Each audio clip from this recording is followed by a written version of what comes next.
Thank you for visiting ChristopherMedia.net. This is the smell of the leftover tuna fish sandwich you left in your lunchbox over the weekend in a wimpy trash bag. Wimpy, wimpy, wimpy!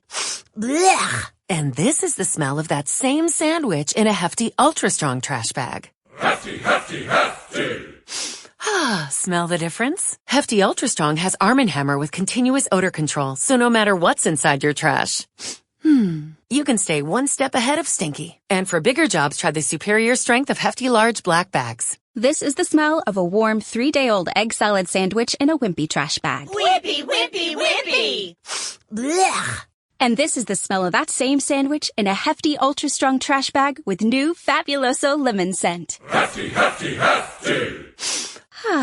Smell the difference? When life gives you stinky, get Hefty Ultra Strong with new Fabuloso lemon scent. It smells like clean, freshly picked lemons. So no matter what's inside your trash, you can stop the stink and smell the lemon. Leftovers or the DMV Number 97 or house cleaning or Chumba Casino always brings the fun. Play over 100 different games online for free from anywhere. You could redeem some serious prizes. ChumbaCasino.com. Live the Chumba life. No purchase necessary. Void where prohibited by law. 18+ terms and conditions apply. See website for details. Thank you for visiting ChristopherMedia.net.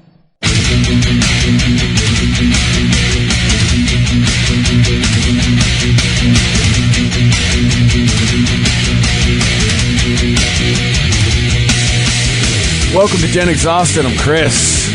I'm Rich. And, well, we're doing a lot better than those people in the submarine, huh? I don't know. Jess sounds like she's recording from the submarine. Yeah. Do I? Oh, yeah. Yeah, you sound like you're yelling at a bad mic from, like, across the room. Yeah, you were good during the sound check. Now all of a sudden you're... I haven't moved. No? I literally have not moved here. No? Well, Post will fix it.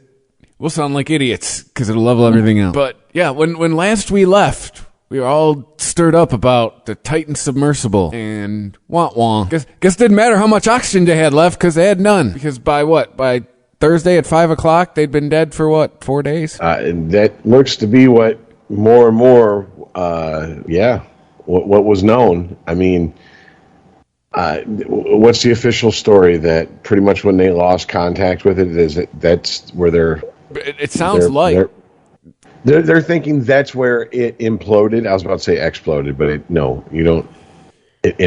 Yeah, it allegedly happened on the descent, so, I mean, that would make sense, right? Yeah. And also, watching different videos, different people talk about this stuff, like apparently the implosion at the depth they were at,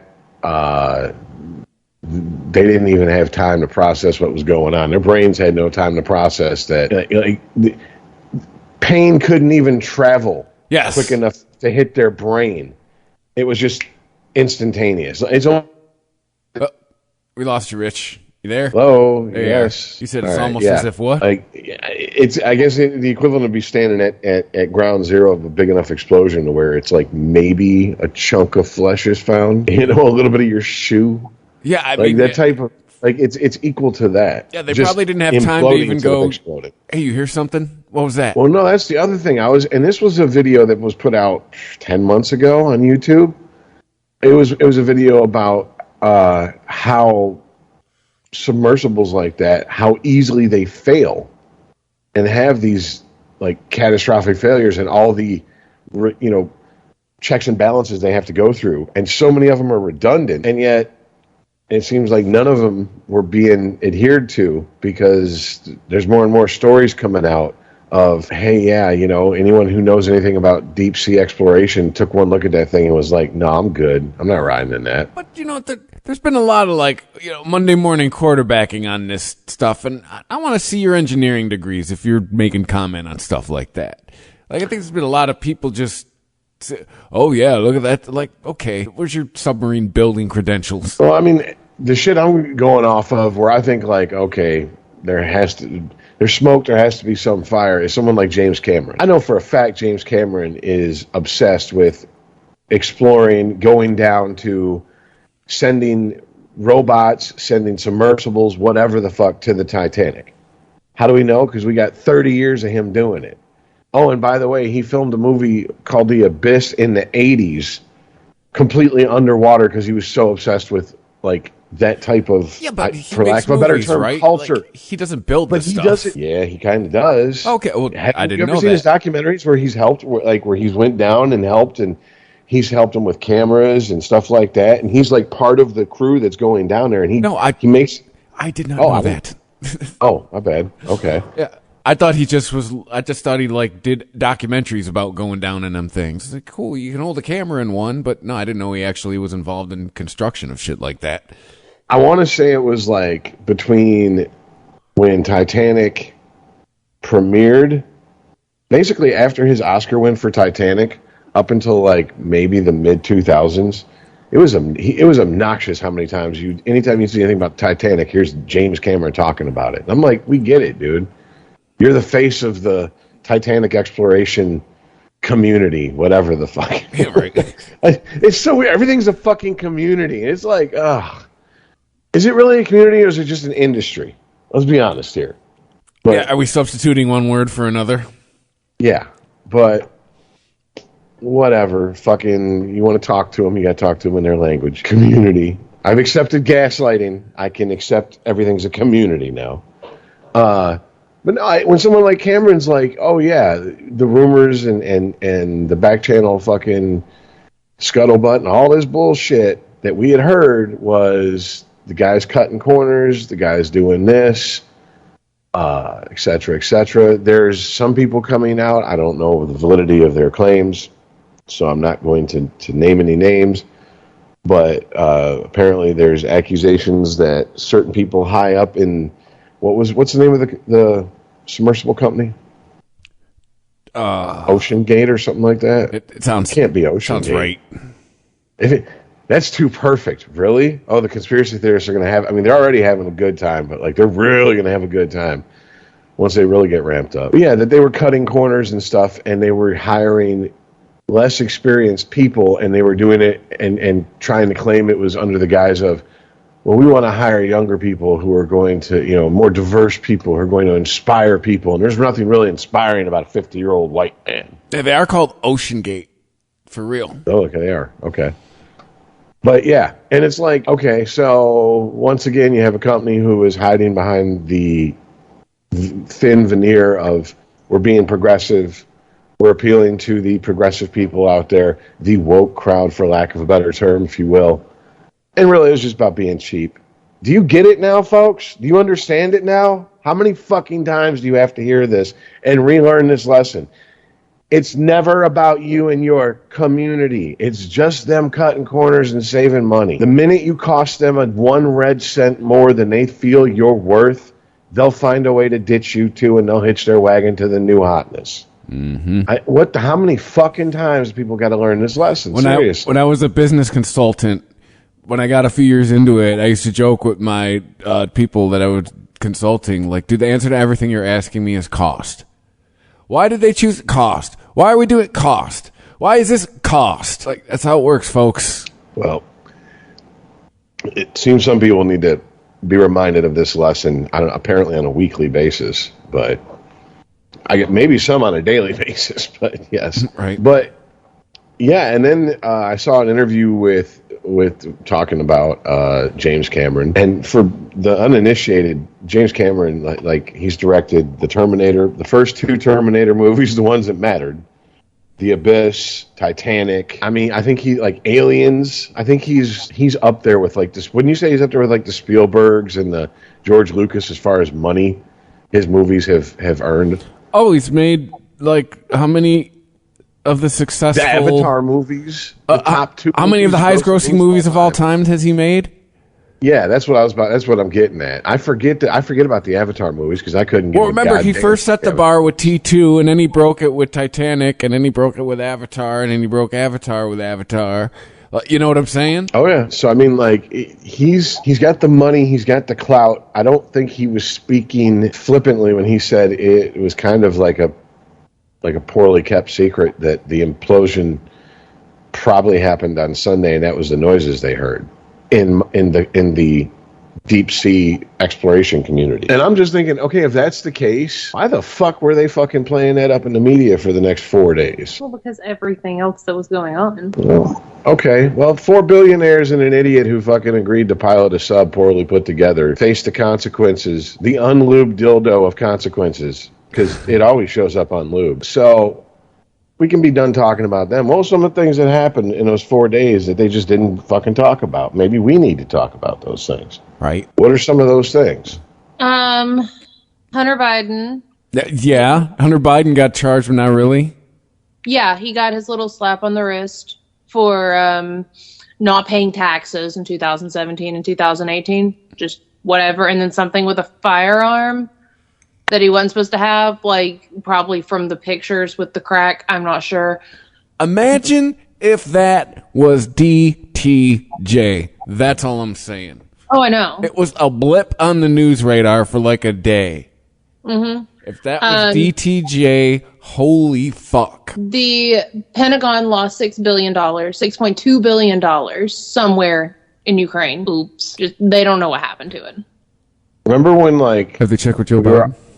Remember less than a decade ago when we were arguing during presidential elections about spending $5 billion on a wall along the southern border of this country and Mexico? And now we just lost more than that in a country that basically we're funding to fight a proxy war with Iraq, with Russia. It's amazing. Wow. It's not even been a decade. And $5 billion was too much to fucking protect the country. $6 billion, we can just, oops, lost it. What you gonna do? Right. It's for a good cause, guys. Okay? It's to save Ukraine. What kind of trying to talk your girlfriend into anal sex logic is that? Like, seriously, if you love me, you let me fuck you in the ass. It's for a good cause. You let me take this $6 billion and you won't ask what I'm doing with it. It's the same fucking line of logic. It's like what shady fucking people do. Not to make fun of sexual assault, but I mean, isn't that considered like getting consent under false pretenses? Isn't that a form of sexual assault? Stop sexually assaulting me, United States government. No means no. I don't care what I'm wearing. I don't care how many drinks I've had. I don't care if you think I was asking for it. I wasn't. No means no. Hands off. Stop assaulting my paycheck. Yes. There was something that happened, and I keep seeing things pop up about this, and I just haven't deep dove it yet. Something about J.P. Morgan with Jeffrey Epstein, and like some emails were released, but then they weren't. But I don't know enough about that I just know something about that happened. Yeah, I honestly, with everything that I was like, wait a minute, what went down? The whole time that supposedly the whole world was looking at this sub, so I just haven't had time to really do a deep dive. But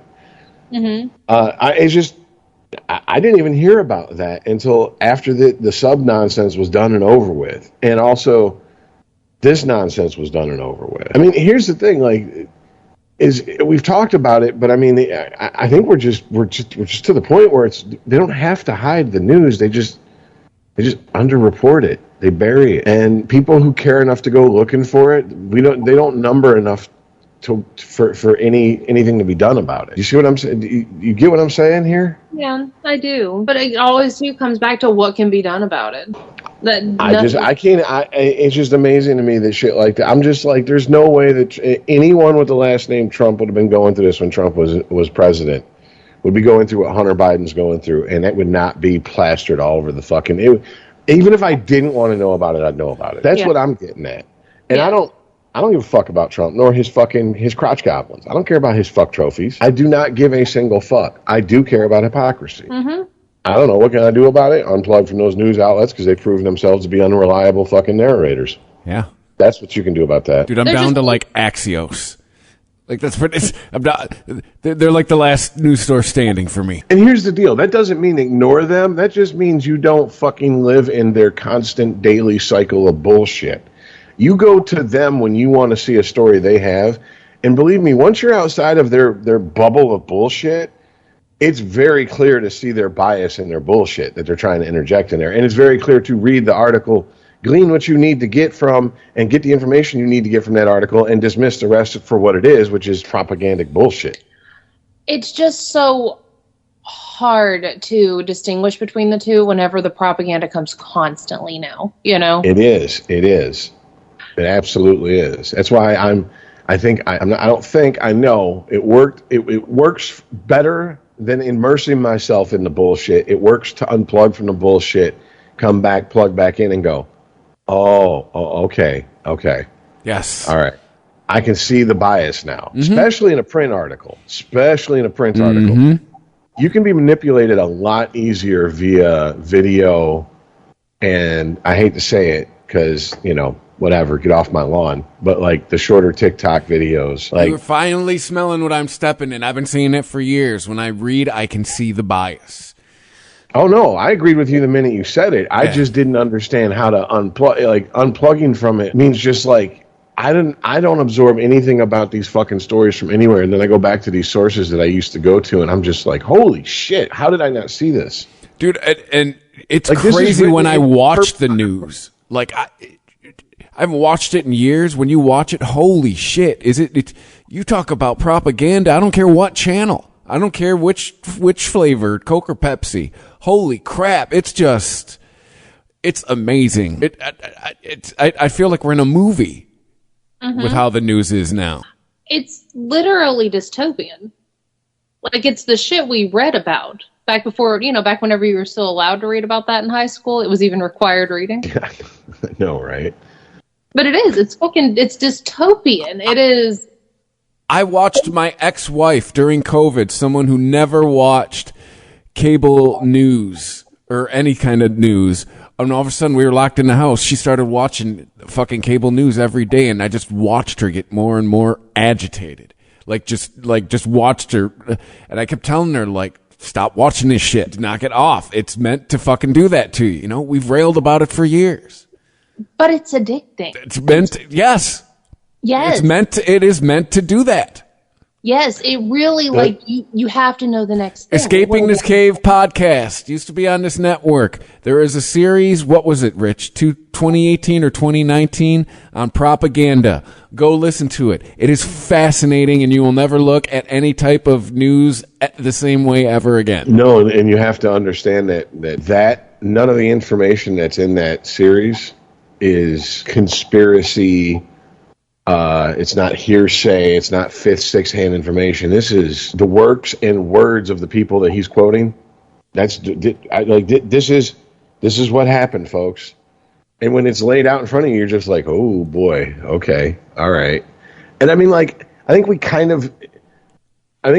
there was a good number of people who went to Specs with us who could like intuit out that something was afoot behind the scenes, but you don't really realize it. I mean, I used to say that. I remember, I forget the teacher's name, but they were like, if you could get over this, I don't want to fucking box people into categories and this and that. You'd be great at marketing and this and that. And I'm like, how the fuck are you going to raise me my entire life and tell me that if I look at people and box them in and lump them in to groups based on arbitrary traits that they had nothing, like skin color, sexual orientation, they had nothing to do with, just so happens they're born that way, I'm a racist and I'm a horrible person. But when I do it and it makes you money, all of a sudden it's marketing and I'm great at it, so I should pursue that as a career? Like, if you know me, you know that's not going to sit well with me. I was used to say when I was in the restaurant business, it's not racist if I can prove it with sales numbers. I mean, like, the thing was, I was mad because I was like, oh, you guys are racist and you're trying to, and it's like, no, I was taught a lie. Everybody does this shit. I guess people are just admitting the shit now. We're back to just admitting that, like, yeah, I walk into a room and I count. I was one of the suckers who was a true believer, I guess. Just a realization I guess I'm coming to. Didn't mean to derail the topic completely. No, I mean, it's interesting. That's why we do the show. But yes, the whole Hunter Biden situation. What else do we have? Are we talking about just the distraction? I'm just talking about like the shit that just went down. JP, wow. like I read, everything was obsessed about every news outlet, even on YouTube and other fucking sites that I use, they were recommending me shit about that goddamn sub. And I'm like, I didn't click on anything. I didn't watch anything about this sub on these fucking, you know what I'm saying? On these platforms. It was just being, here, you watch this. Here's this about this. So I'm sure I'm fucking overthinking it, but yeah, I just think it's interesting. What else was missed? I'm sorry. Go ahead, Chris. Everyone was obsessed with the sub. It was, you could not get away from it. I will say, it was nice to have everybody talking about something that wasn't fucking politics. Now I know we talked last week that there were certain corners of the internet that were injecting politics into it. Most people I talked to, we were all just like, holy shit, that's crazy. Like, it was nice to have a news story where blue tie and red tie didn't come into it. And, none of my friends said fuck Biden or anything like that. It was just all about, holy shit, you've been seeing this? That was nice. Yeah, takes you back to like the Balloon Boy days. Right. But yeah, I read, JP Morgan paid off a whole bunch of Epstein's victims on the 27th. Yes. That was, so what little I understand about that is that they were giving Epstein large loans, like large amounts of cash from 1998 to like 2007, maybe 2005, or early 2000s. I actually have the story in front of me right here. Oh, well, we'll carry on, sir. A U.S. judge on Monday granted preliminary approval to J.P. Morgan Chase's $290 million settlement with women who said Jeffrey Epstein abused them, and that the largest U.S. bank turned a blind eye to the late financier's sex trafficking. Okay, wait. Okay, so hold on. Just pause. Put a fucking thumb mark or a mark there. So the bank is paying off his victims because, according to the law, the bank didn't go, oh, he's giving money to random women. Let's red flag him and report it to the government so they can investigate it. Apparently, J.P. Morgan denied he was doing it, and still. I mean, did someone do it under oath? Because then that's perjury. Charge that person with perjury. Where's that story? Victims led by a former ballet dancer known as Jane Doe 1 said J.P. Morgan missed red flags of Epstein's abuses and stayed in touch with him long after his official departure. Lawyers for the victim said last week that the proposed all-cash settlement was fair, adequate, reasonable given the risks of further litigation and J.P. Morgan's denying involvement in Epstein's sex trafficking. J.P. Morgan, in a statement this month, said any association it had with Epstein was a mistake, and we regret it. Epstein remained a J.P. Morgan client for 5 years after he pleaded guilty in 2008 to a Florida prostitution charge and registered as a sex offender. I don't know. I don't know financial law enough to speak on that. I'm just saying, from a completely dumbass fucking outside perspective, this seems like getting mad at the arresting the clerk who sold Epstein the rubbers he used while he sexually assaulted somebody, and being like, well, you turned a blind eye to it. Look at the guy. Why would he need to use rubbers? Obviously, he was fucking children. You should have known that. Come with me. No more Slurpee machine for you. Are you serious? I understand there's more to it. I have to be missing it. But, man, I'm not even a fucking simp for corporations. And I'm like, yo, that's what you got them on? Hey, basically, someone's got to pay if he's dead. You got them on the last episode of Seinfeld? They didn't do anything? So now they get to go to jail about it or pay a legal fine for it? Just seems weird to me. But, okay, go ahead. No, I mean, it's America, baby. Someone's got to pay for it, and he's dead, right? And then how it works now? By the way, you write a check, all's forgiven. Everybody got a check from J.P. Morgan. I'm not even commenting on the validity of whether they deserve a check or not. I'm just saying, here's the reality of the situation. The cost of those checks will be passed on to the fucking least of J.P. Morgan's customers, meaning the people who have the least amount of money in the bank and they can fucking nickel and dime with their fees and bullshit. Yeah, all that's going up. They're going to pay the most. They raise their interest rates. The most. Yeah. So there you go. There's no such thing as a free lunch, people. Just your weekly reminder. Oh, you pay for it somehow. Remember, if anything the government tells you is free, you pay for it on April 15th. Yeah. Now, was that the end of the article, though? Pretty much. And then it went into a bunch of, some other shit. No, I hit all the main bullet points. Did the Zuckerberg and Musk thing happen with when the submersible was still underwater? Can that be my reason for not having heard of this? Yes, because I think last week is when I first heard people started talking about it. So from what y'all were telling me, from what I'm understanding, they're going to fight? They were going to hold on, let me... 11 hours ago, according to the New York Post, okay, Elon Musk does impromptu martial arts training session ahead of fight with Mark Zuckerberg.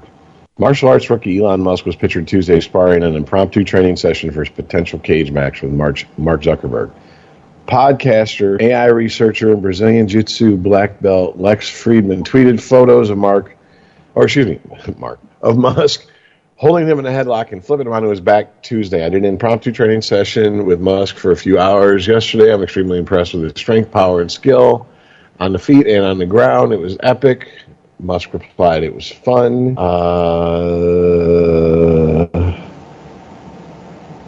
The same day the podcaster shared the image, Musk accepted the offer of UFC legend George St. Pierre to train him.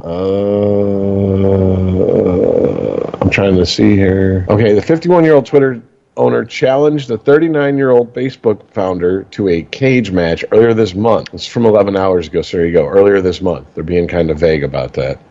After Zuckerberg's Meta-owned Instagram reported plans to build a text-based social media platform to rival Twitter. Though Musk told Joe Rogan during an appearance on his podcast last year that he trained in some form of karate that I can't pronounce, Taekwondo, Judo, and Brazilian Jiu-Jitsu briefly when he was a boy, Zuckerberg has been sharing videos of himself training in MMA gyms since last September. Last month, Zuckerberg took home gold in his first amateur Brazilian Jiu-Jitsu tournament and completed the Murph Challenge over Memorial Day weekend. The challenge consists of running a mile, followed by 100 pull-ups, 200 push-ups, 300 squats, before dashing out on a second-mile run, all while wearing a 20-pound weighted vest. Zuckerberg came in just under 40 minutes. Ooh. He also got choked out, but yet you're not supposed to know that? Hold on.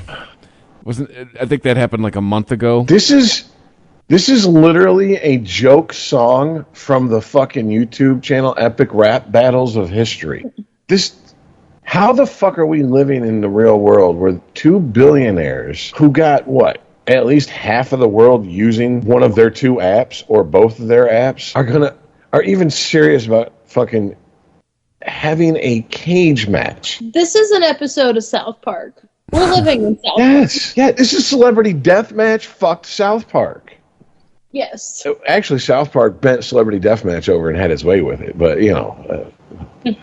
come on now. Celebrity Deathmatch was a one-note fucking song. Okay, it's a one-trick pony. We all knew that. South Park's a little bit deeper than that. But, yeah, it's just nuts. Mm-hmm. I don't even know what to say about this. I really don't. Zuckerberg got choked out in an MMA sparring match like a month ago. Look, here's the thing. And I know people who've never been in a lot of fights don't understand this attitude. Or they're just assholes who somehow have just won every fight they've been in. But, you're going to lose some fights. You know what I'm saying? And especially when it's in a controlled situation. These aren't street fights he was getting in. These are fucking, I'm sure there's somebody there. Okay, break it up. Okay, reset. Okay, go. Blah, blah. That type shit. You know what I'm saying? So, he's going to lose. That's part of getting good is failing. I think anybody who's good at anything should really know that, honestly. Right. Especially anybody who's done any physical training or a musician or an artist of some sort. You're going to suck for a long time. You're not going to just start off lifting, I just throw 300 on my chest and put it on the bench, whatever, just like that. No, it's not just like that, motherfucker. It's not how that works. So, whatever. He got choked out. Okay. Elon Musk. Okay, I'm just saying here, man, look, and this is like asking me, what do I want? Do I want to be fucked up the ass violently? Or do I want to be, fucked up the ass kind of violently? You know what I'm saying? Either way, it's no, it's probably not good for my prostate. I don't care about either of them winning, but Elon Musk is he's in his 50s, and homeboy has not been training. Homeboy hasn't been choked out because he ain't been in a fucking ring. Right. I'm just saying, like, is there any chance that like Musk just kills over of a heart attack in the middle of this shit? No, he's not. No, Zuckerberg could. You truly, I think Zuckerberg is low key, like he's stuck on this shit autistically, so he's like, he's obsessed with it, and he's probably gonna take his shirt off. You'll go blind from how pale he is, but I bet you he's fucking. I bet you he's built. I bet you he's cut. I bet you he's in way better shape than fucking Musk. You think so? Yes, absolutely. I agree with you there, Rich, but I think Elon is probably the type of dude that at least hits the treadmill a couple times a day. Like, I don't think he's going to have a heart attack. I mean, it's just like people don't realize until they get into a fucking fight, a situation like that, like how much energy and like how many bad habits you have if you have no training. Like holding your breath during a fight, a lot of people do that, and that's what costs them. That's where people are like, I black out. Yeah, motherfucker, because you held your breath. It's called lack of oxygen, stupid idiot.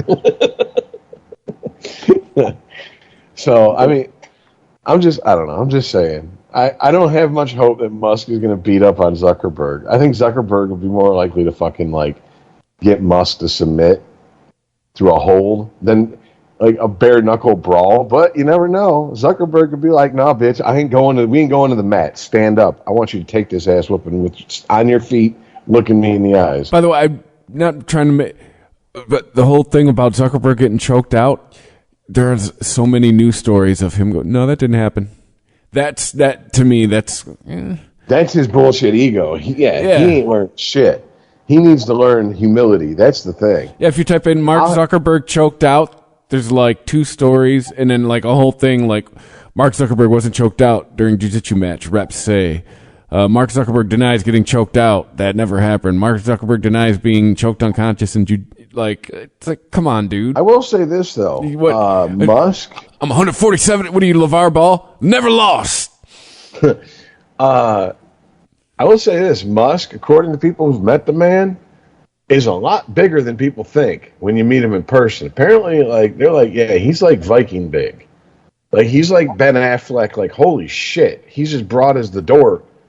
The doorway, and shoulder to shoulder. And I could definitely tell Zuckerberg is diminutive. Zuckerberg seems like, if anything, he's tall and skinny. But when I say tall, I mean like Michael Cera tall, like over 6 foot, but like not 6'3" or 4", or something like that. Zuckerberg is 5'7", and Elon Musk is 6'1". Oof.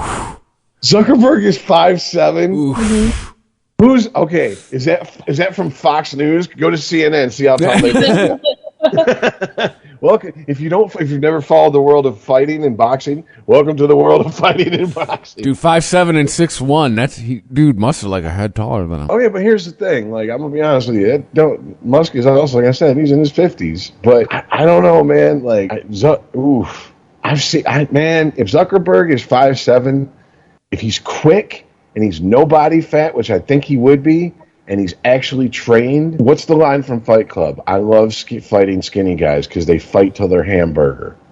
Absolutely. They have no weight slowing them down. Bigger dudes, whether it's fat or muscle, it doesn't matter.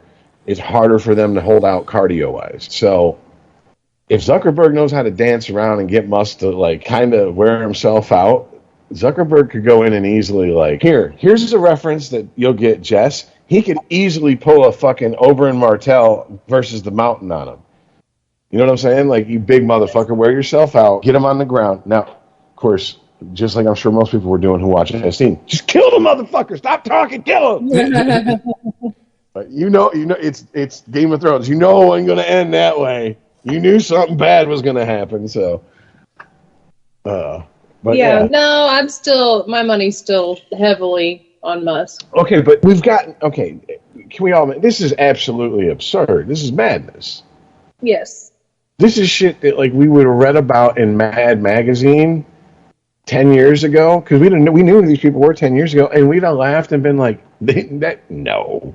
But I'll say, this is kind of why Musk is who he is, right? Where he is. He's smart and he's successful. But he's also got a little bit of P.T. Barnum in him, right? He's the showman, but like he's just a shit poster. He's the troll. He's like Trump. Trump's just way better at it. Like, because Trump gives his best trolling via his sound bites, whereas Musk is actually pretty savage online. Like, he'll just pop in, drop some fucking lines, and just be like, damn, bro, that was kind of harsh, and he'll just bounce on out. So I think that's what he's good at. And in today's world, that's worth its fucking weight in gold, man. I miss Donnie on Twitter. We all do. What? You telling me truth or true or whatever social? It's not the same? Is not the same? No, that's just... Trump's like the only one on there. So it's just a lot of Trump. Oh, half of Trump on Twitter was watching everyone lose their shit. Yeah. Like, you basically go up and kick the beehive every couple days. Yes. No. Yeah, I never really went and followed Trump on Twitter, so I'm not really like. I didn't either. Aware just of all that. Everything that filtered to you, right? What did I say at the end of his term? Were you not entertained?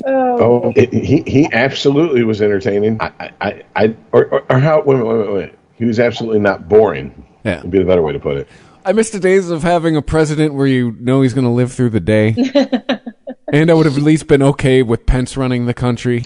Dude, I'm going to be honest with you. As shitty as Trump eats, as horrible as he looks, like, let's be honest, if he wasn't Donald Trump, he was just some dude, you knew his age, and you saw him out in public, you'd be like, oh, that dude's in horrible shape. How did he live this long? I was only worried about Trump when they were like, oh, he's got COVID. I was like, right? He's old. He's old. Man, anytime there's breaking news, President Joe Biden, and I'm just like waiting for. Yeah. Broke a hip, had a stroke. Fell off Air Force One. But like really fucked himself this time, like in some sort of like medically induced coma, this bullshit. And I'm just like, how fucked up is that? And Trump looks like if John Daly lives to be Trump's age. Like, I imagine that's what like John Daly's gonna look like, just a lot like John Daly clean shaven, obviously. I don't think John Daly's got that much longer to go. John Daly's older than you think. Is he in his 60s? I thought he was only in his 50s. Oh wait, no, never mind. He just looks like he's in his 60s. He's 57. Only 10 years older than me, but it's like, ooh. He likes to party. That's a rough 10 years. Yeah. Now. I'm just saying, that's a 40, anything after 45 to anything after 55, that's a hell of a 10 years. I'm just saying, you could look completely different. See the meme going around on the internet of him rolling up to a pit at a Kenny Chesney concert in a golf cart? First of all, why is there a pit at a Kenny Chesney concert? Well, just because they don't put seats in venues and on the main floor anymore. Jess, help me. What are some Kenny Chesney songs? Kenny Chesney? Chesney, whatever the fuck his name is. I don't know. Was he the one who did I Said I Love You, But I Lied? No, that's fucking Michael Bolton. Sorry. Listen. When the sun goes down, there goes my life. She thinks my tractor's sexy. Yeah, no shirt, no shoes, no problem. Okay, I'm sorry. She thinks my tractor's sexy. You know what? Yeah, dude. I mean, you can go see Anal Cunt. You can go see fucking Cannibal Corpse. You can go see fucking any of these bands like that. The pit during She Thinks My Tractor's Sexy, that's the pit to end all pits. Okay, right? One thing I will say, Rich. Have you been to a country concert in the last 15 years? I've never been to a country concert. No, I take that back. I've been to a few. Now that I take it. And I've been to one that I would have figured. I've been to it. I inadvertently ended up at a David Allen Coe show in the 2000s. So I figured if there's going to be a pit, it's going to be at a David Allen Coe show. I'm just saying, I'm imagining as far as women go, that's what rock shows used to be like in the 70s and 80s. Like that is where hot chicks go to see music now, is country concerts. That's all I'm going to say. So wait a minute. Are you saying there's a correlation between pits and good-looking women showing up? Because it seems like antithetical to like to each other. Because it seems like a pit would drive the good-looking women away because they don't want to get fucked up because pits are. Well, no, it's just they don't put seats at concerts. Everybody's got a pit in there. Fucking Carrie Underwood's got a pit. a quote unquote, just because everyone just stands around now. Okay. So what we're really talking about is the definition of pit has been expanded to mean pretty much a group of people standing around watching a concert. the main area in front of the stage, yes. General admission. See, I'm sorry. I guess my fucking pedantic ass is like, wait a minute, that's not a pit. Pit is like no, because I'm getting a boot to the head. Someone's chain wallet's hitting me in the face. Thank you for visiting ChristopherMedia.net. This is the smell of a warm 3-day-old egg salad sandwich in a wimpy trash bag. Wimpy, wimpy, wimpy. Blech. And this is the smell of that same sandwich in a hefty, ultra-strong trash bag with new Fabuloso lemon scent. Hefty, hefty, hefty. Smell the difference? When life gives you stinky, get Hefty Ultra Strong with new Fabuloso lemon scent. It smells like clean, freshly picked lemons. So no matter what's inside your trash, you can stop the stink and smell the lemon. With Lucky Land Slots, you can get lucky just about anywhere. Dearly beloved, we are gathered here today to... Has anyone seen the bride and groom? Sorry, we're here. We were getting lucky in the limo and we lost track of time. No, Lucky Land Casino, with cash prizes that add up quicker than a guest registry. In that case, I pronounce you lucky. Play for free at LuckyLandSlots.com. Daily bonuses are waiting. No purchase necessary. Void where prohibited by law. 18+. Terms and conditions apply. See website for details. Leftovers or the DMV Number 97 or house cleaning. Chumba Casino always brings the fun. Play over 100 different games online for free from anywhere. You could redeem some serious prizes. ChumbaCasino.com. Live the Chumba life. No purchase necessary. Void where prohibited by law. 18+ terms and conditions apply. See website for details. Leftovers or the DMV. Number 97 or house cleaning or Chumba Casino always brings the fun. Play over 100 different games online for free from anywhere. You could redeem some serious prizes. ChumbaCasino.com. Live the Chumba life. No purchase necessary. Void where prohibited by law. 18+ terms and conditions apply. See website for details. Leftovers or the DMV. Number 97 or house cleaning. Chumba Casino always brings the fun. Play over 100 different games online for free from anywhere. You could redeem some serious prizes. ChumbaCasino.com. Live the Chumba life. No purchase necessary. Void where prohibited by law. 18+ terms and conditions apply. See website for details. With the Lucky Land Slots, you can get lucky just about anywhere. This is your captain speaking. We've got clear runway and the weather's fine, but we're just going to circle up here a while and get lucky. No, nothing like that. It's just these cash prizes add up quick. So I suggest you sit back, keep your tray table upright, and start getting lucky. Play for free at LuckyLandSlots.com. Are you feeling lucky? No purchase necessary. Void where prohibited by law. 18+ terms and conditions apply. See website for details. Thank you for visiting ChristopherMedia.net.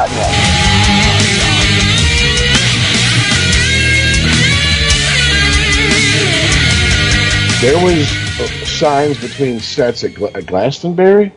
Is that the festival that just happened? Yeah. That said, "Thank you, but circle. Thank you for not participating in any circle pits. It's dangerous and blah blah blah blah blah." Like between sets, they would flash that on the signs, and I'm like, "Is that a joke? Is that like between sets a band is like that's a joke, and we just didn't see the second half, the punchline?" Dude. They're like, "No, that's what they really said." And I'm like, "Who the fuck listens to that?" Doug Stanhope's stand-up just coming true 15 years later.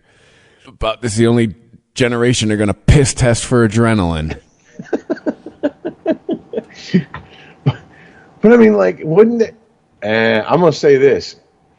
The 18, 19, 20, 21, 22, 23-year-olds I run into, they more like... They more likely what? Nope. Hold on. There you go.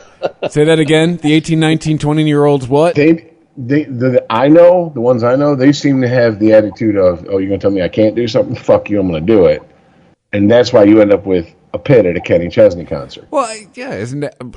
I was 18, 19, 20 years old. Yeah, isn't that kind of how you're wired at that age? Oh, yeah? Tell me to do something. I'm going to do it hard. I'm going to do it harder than you want. I think, didn't Tony Bennett perform at one of the Woodstocks? And he was like, it's the only show I've ever performed where they had a pit. And I'm just like, it's just people crowd surfing, old man. It's okay. Mm-hmm. Like, you don't understand. There's 100,000 people out there. Like, probably there was at least, 10 people on the crowd at all times? That many people, that big of a show. But, yeah. Fair enough. All right, whatever. All right, well, we got way in the weeds on that. We can move into talking about the, apparently there was a shooting. And then one of y'all sent a video of the moments leading up to the shooting, and I watched the video. It was like this fight. Oh, the thing in Chicago where the mom told the kid to shoot somebody? Yes. Yeah, nice society we've got, everybody. Or like Chicago, what's going on? And you just voted in another incarnation of Lori Lightfoot. This should go well. So, what happened? Like, saw the fight. First of all, two people got in a fight in a line at a burger joint. And then, I guess there was, if you read the story, I guess maybe there was previous beef or they had been arguing. But I guess, things escalated and a mother told her 14-year-old kid to shoot this person. And he did. And I believe she's being charged too. And I say good. But my whole thing that I sent with the story is like, but the cops, right? Did the dude die that was shot? Because it's all the story. Yes, he was. In the new footage, which was posted to social media, the man was fatally shot. 32-year-old Jeremy Brown is captured having an argument with 35-year-old Carlisha Hood at Maxwell Street Express on the city's southwest side earlier this month. If you say one more thing, I'm going to knock you out, Brown says in a video. Moments later, he punches Hood repeatedly. The video ends with what sounds like a gunshot. The incident was also captured on surveillance video. An edited version was released by police last week. The footage showed Hood ordering food, then cuts to her 14-year-old son entering the restaurant, opening fire both inside and in the parking lot before the pair leave the scene. Police had said Hood was in an argument with Brown while waiting in line for food at the restaurant located, and reportedly texted her son and had him come to the restaurant as the argument turned physical.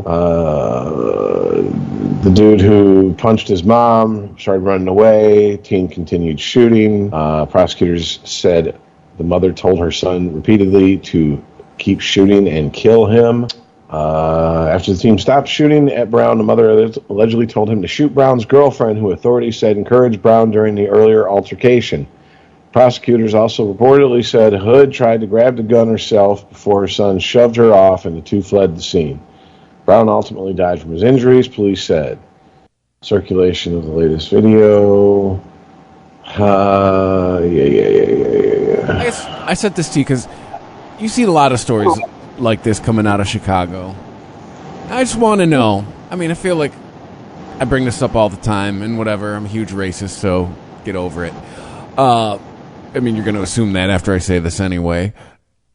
If you just took the numbers in Chicago and tell how many black people were being killed by other black people versus, I don't know, by, let's say, the cops, which number and percentage would be great?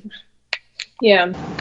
Well, the line used to be they're dead in the wrong zip code, meaning they're dead in an area where police department isn't paid enough, or the community lets the police department not give a fuck enough to where it's like, whatever. But all years, the police are hunting black people. It's been the narrative for the last 7-8 years? They're just hunting down black people. They're waking up every day and I'm going to kill me a black person. Who we hunting down today? Well, that's been disproven. Just like the whole, the wage gap. You mean the earnings gap? Is that what you mean? Because the wage gap's been disproven time and time again. I mean, especially at the numbers that they fucking want to claim it. And the numbers that they want to claim that unarmed black people are killed by police, we're talking like easily less than 50 a year by a lot in some cases. In one of the years where we had the most riots, I can't remember if it was 2020 or 2015, but we had a bunch of fun both years. It was like 12 And we looked that up on the old show. And the most liberal member of the show at the time looked that number up. So there's your there.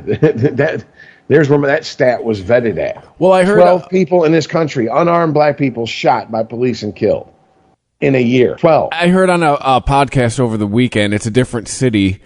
Somebody who's running for DA in L.A.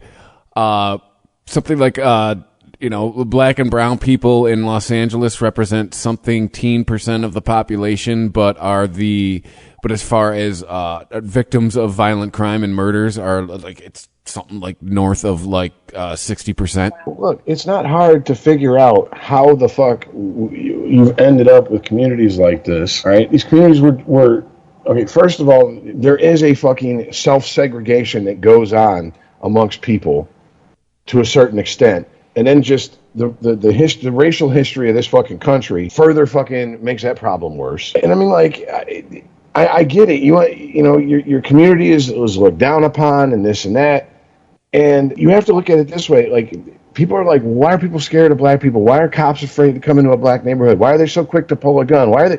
I don't know. What have you been showing us in your fucking art and your movies for 50 years?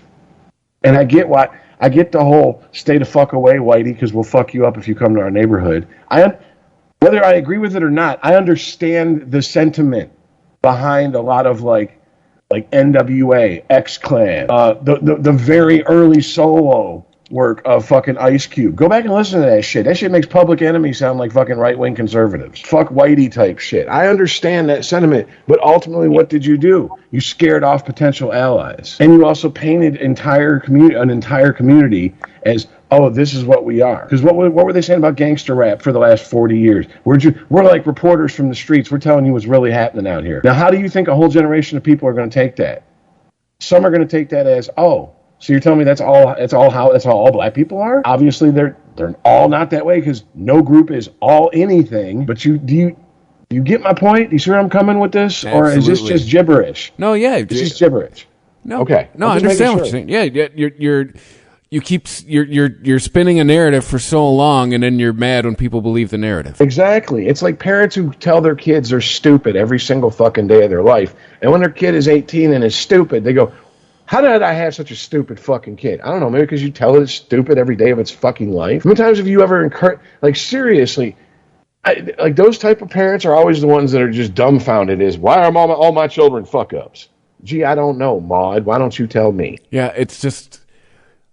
it's maddening to me when you have things happening in front of your face and you want to believe it's something else. I get it. Trust me, that I'm not denying there's police violence in this country, but the way that it's painted versus what's actually going on it's dishonest. No, it's absolutely dishonest. And once again, it goes back to, is it malicious intent? And I guess if you view the world as us versus them, and it's always, good versus evil, left versus right, white versus black, however the fuck you want to phrase it. If you view the world that way, sure. To me, I'm just like, somebody's just trying to exploit the natural tribalistic instinct in humans. They're just trying to exploit it for a buck, and they don't care about the destructive fucking wake that they leave behind. They don't care. And if they do, well, you know what? I'm making enough money. I'll get some therapy on the other side. I mean, and like I said, and it's not just 90s gangster rap. Okay, I'm not just cherry picking a slice from 50 years. Go back and look at the exploitation movies that started coming out in the early 70s. Go look at that shit. I mean, this is like a whole community. I mean, like, constantly. And then Hollywood was like, yeah, okay, sure, we can always put, it's Death Wish 15. Who's the bad guys? Oh, 2 black people. Shocking. That's who. We need someone for fucking Charles Bronson to beat up. Okay. Throw the casting call out for 2 black guys. And that's what Hollywood did. But I mean, this is it. Let's be honest here. When we were growing up, what was the line they kept telling us, Chris? And we heard it, especially as we were musicians and we were into arts and bumping shoulders and rubbing elbows with artsy-fartsy people. Don't censor shit, and just art doesn't have an effect on how people view the world and how they think, blah, blah, blah, blah, blah. Well, now all we hear is we need representation. We need this. We need the children to see this or not to see this. So have we just given up the pretense that this shit doesn't fucking influence people? I think we should. Remember, I used to bring it up. I get shouted down, but I think we're seeing more and more evidence. Like, oh no, yeah, it kind of. But too, we've discussed what the accelerant on it is social media. It's a different ball game than we were younger. I mean, there's a movie coming, or it came out. I don't know if it. I think it's out already. I think it came out last weekend. With Jennifer Lawrence, and it's like a throwback to like the 90s, 2000s kind of like raunchy like sex comedies. Yeah, she finally shows her boobs. And so yeah, she's like, in this movie, and she has a nude scene, and she had to like, I guess she felt like she had to rationalize and defend the nude scene. She's like, it's really funny and integral to the script and blah blah blah. And I'm like, honey, whatever. If they flash enough money and you were like, yeah, COVID was rough. How much to show my tits? Yeah, sure. Okay, we can do this. Yeah. But whatever. But then, like, this movie was out for 2 days, and I start fucking seeing, like, recommended articles in news and op-eds about the problematic age gap between her and the male in this movie. Isn't that in the plot? Because he's 19 and she's 13 years older. And I'm like, okay, first of all, let's be honest. So she's 32? I'm 19. I'm nailing a 32-year-old who's hot. Do I care that she's 32? No. A woman in her sexual prime, and I'm in mine? This is a problem all of a sudden? This was, oh my God, you are a god amongst men, dude. Please, tell us what happened and be very specific. There's a whole fucking Runner in American Pie about it. Yes. So I'm just like, really? And on top of it, the best thing I heard is the one article I saw. As I was scrolling past it, the first comment was, it's a fucking movie. And I'm just like, that's what we've really lost fucking sight of. Yeah. Is that none of this shit is story. None of this shit. Yes, I like the new Star Wars. I like Disney Star Wars because I'm a progressive ally for it. None of that shit matters. It's make-believe. Like when you're 5. I mean, the best art does tell you stories via make-believe because I think it was Oscar Wilde who said, if you're going to tell the truth, you better make people laugh because if you don't, they'll kill you. So that's the way you really I mean, you can hide, like, your social commentary and et cetera, not hide necessarily, but you don't have to be ham-fisted with it. There's just, movies these days, I think this is the problem. Representation, and we have to have this and that. It's because the people watching it these days perceive everything as political. Why, though? I don't know. It's your generation who's who definitely led the charge on that shift because it wasn't Gen X. We had people who were overly political and we laughed at them because, I mean, it's kind of hard to, like, give a fuck about politics and be apathetic at the same time. Yes. Fair. Yeah, I don't know. It has to be the younger millennials then because the elder millennials, they don't care. They also are very apathetic. Like, I never watched a bunch of shit growing up going, man, I wish there was more Arabic people in this. Did not give a fuck. Didn't feel underrepresented. Wasn't outraged. Like, who gives a shit? Didn't care that fucking every Arabic person I saw in the movies, TV was basically a terrorist or a villain or don't care. Right, yeah. I mean, and, like, seriously, this is no bullshit. My favorite G.I. Joe growing up. And G.I. Joe was a big thing to me growing up. Like, up there was Star Wars. Like as far as like my childhood toys. So it's big time. Was Roadblock. Roadblock was a big bald-headed black dude. Never once did I like, you know what I'm saying? Like, oh, this is problematic. I better find a white protagonist to relate to. What's Duke doing? You know what I'm? No. He was cool. I liked him the best. That's it. That's what, like, there was representation back then, but it's like, let's be honest, it's not about representation anymore. It's about, you can only show us in approved ways. Those unapproved ways, no, those don't count. So if there is any Middle Eastern representation, Chris, and it's because someone's playing a bad guy or someone's playing a dictator in some Middle Eastern country, that doesn't count. That's negative. That's the bigger issue, cherry picking. Arabic actors are getting jobs. Who gives a shit? Well, hold on a sec. That's the bigger issue, isn't it? Cherry picking? And this isn't an issue that's limited to this right now. This is what people have done with religions for fucking ever. Take what you want from it, leave the rest for the fucking for the vultures. Yeah, I don't representation. And I mean, listen, maybe this is me coming from my place of privilege, but representation. I didn't grow up looking at Saving Private Ryan and being like, man, I wish I could see more women soldiers. Like that was never a thing. Just let the story be told. Well, and also... It would also be historically inaccurate in World War II. Well, a lot of the stuff they are doing, though, is historically inaccurate. So, and I mean, there were examples that, of course, all left my brain immediately as soon as I said that out loud. But it's just... You don't... Why are we having to go back? This has been a little soapbox of mine, and it started with The Little Mermaid. Why are we having to go back and rewrite old stories for representation and cast them differently for representation instead of just making up new stories? If you want to be represented, then go make up your own story. Jess, I got a better question than that. You can't tell me there's a whole continent named Africa that has thousands upon thousands of years of history, oral and written, that they don't have their own stories to tell, that would be full of representation for the people that they are trying to show they're representing. You can't. Do you see what I'm saying? Like, I don't buy that. I don't buy that. Oh, there's no good stories there. No, I don't either. That's my whole thing. Like, why are we having to go back and redo what's already been done and just to make it more diverse? Give us your shit, Whitey. Let us hold The Little Mermaid, Whitey. And corporations do it because cha-ching, and these true believers are who the corporations are really plotting on being the ones who are going to be the whales who are going to keep giving their money. And I guess I just have to resign myself to what the facts are pointing to, which is you stir the pot full of these kind of crazy, useful idiot true believers. I don't care what they believe in, eventually the crazy ones are really going to fucking come. The cream's going to rise to the top of crazy. And I mean, I think that's where we're at right now. Crazy has taken over so much shit to where it's like these crazy ideas that you can't even... Yeah, dude, we've disconnected from logic.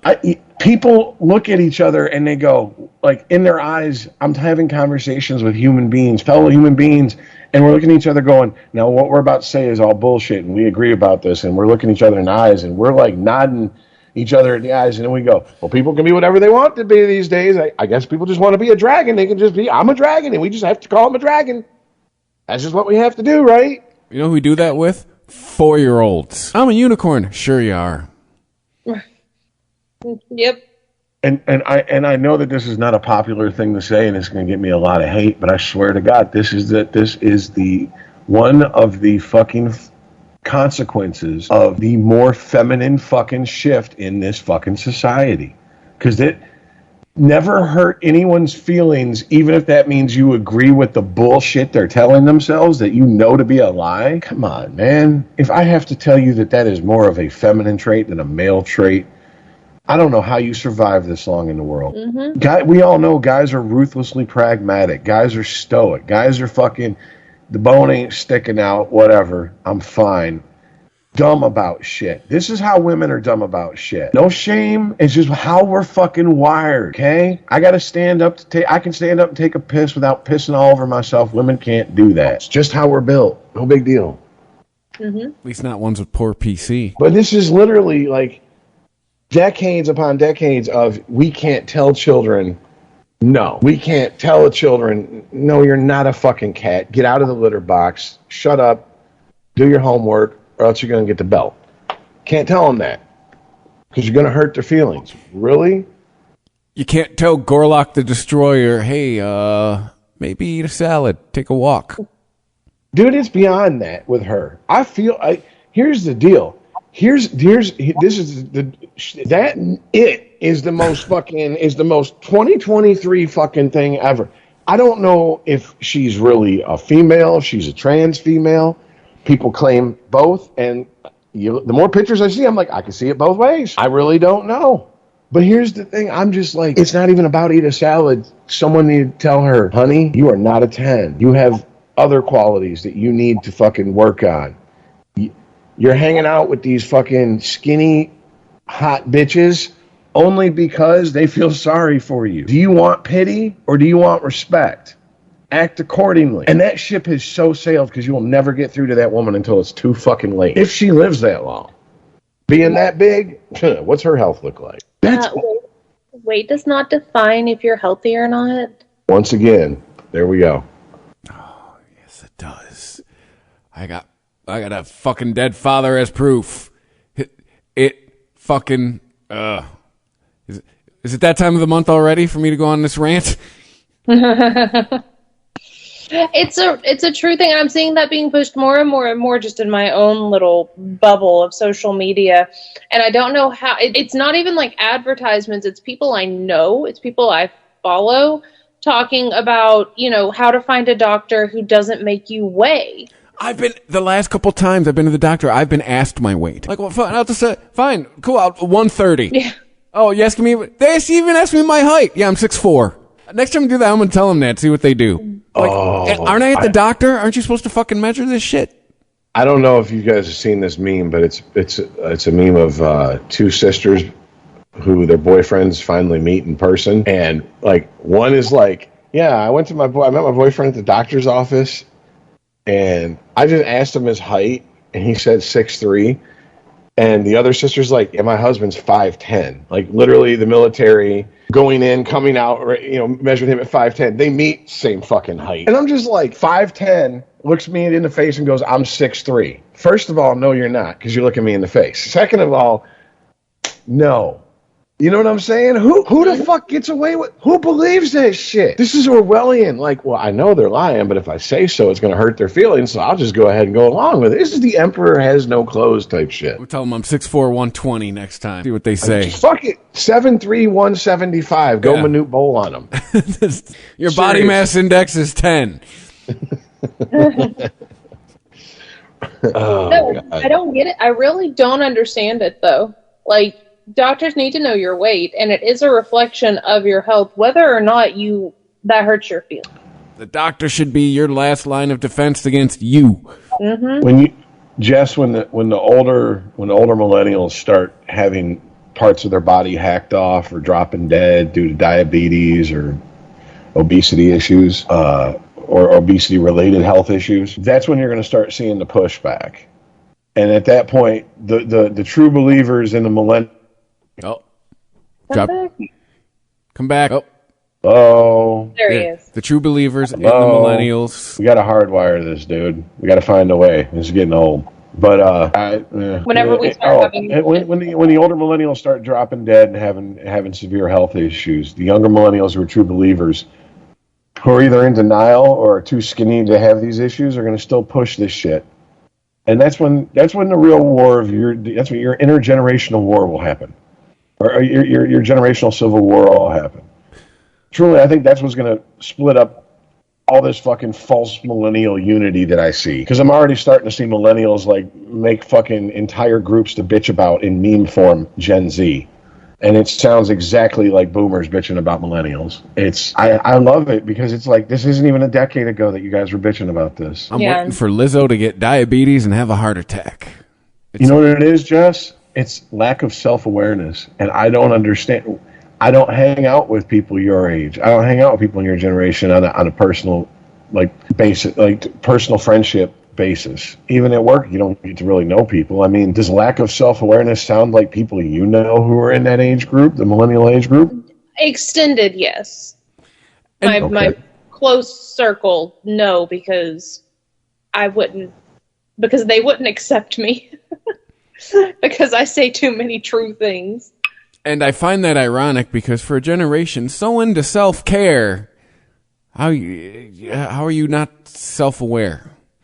Well, because what they define as things like self-care are things like take a bath and eat ice cream while watching TV. That's literally the self-care that people are talking about. And listen, take care of yourself. Like, treat yourself. If you need a mental break, take a mental break. I am all about that. Give yourself that time. Don't just fall into the habit of sitting and scrolling on your phone whenever you need to check out for a little bit. Go sit outside. Go on a walk. Go take a bath.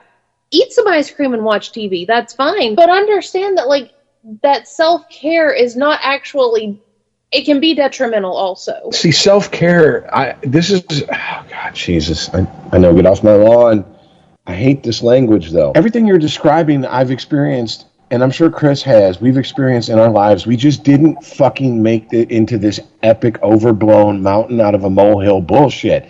If we're working in customer service and there's a really trying, cocksucking motherfucker of a customer, you just look at your coworker and go, bro, I need you to tag in. Come on, you got to cover me, because if not, I'm about to lose my job and probably be on the news. You know what I'm saying? Like, and then you go in the back and you go have a cigarette and you go outside and you fucking calm the fuck down and you go back in and you do your fucking job. Now it's like, no, now you have to go out and have self-care and blah, blah, and just all this soft ass fucking language. It just, I'm sorry, I feel like I have enough proof to make an argument that soft language leads to soft fucking people. Carlin was right. And I think that's a major part of the problem here. And it didn't start with you guys. Millennials, as a generation, have honed, ironically, to a razor's edge their soft language. But it started with probably our generation, actually probably the tail end of the boomers, wouldn't you say, Chris? With the hippies and shit. Oh, yeah. And that bleeding over into the 70s, like, don't tell Moonbeam that she's not a good artist. Tell her that. And don't tell her she's retarded. She's learning disabled, which is, by the way, the 70s were called the me decade. Sorry, what? What'd you say?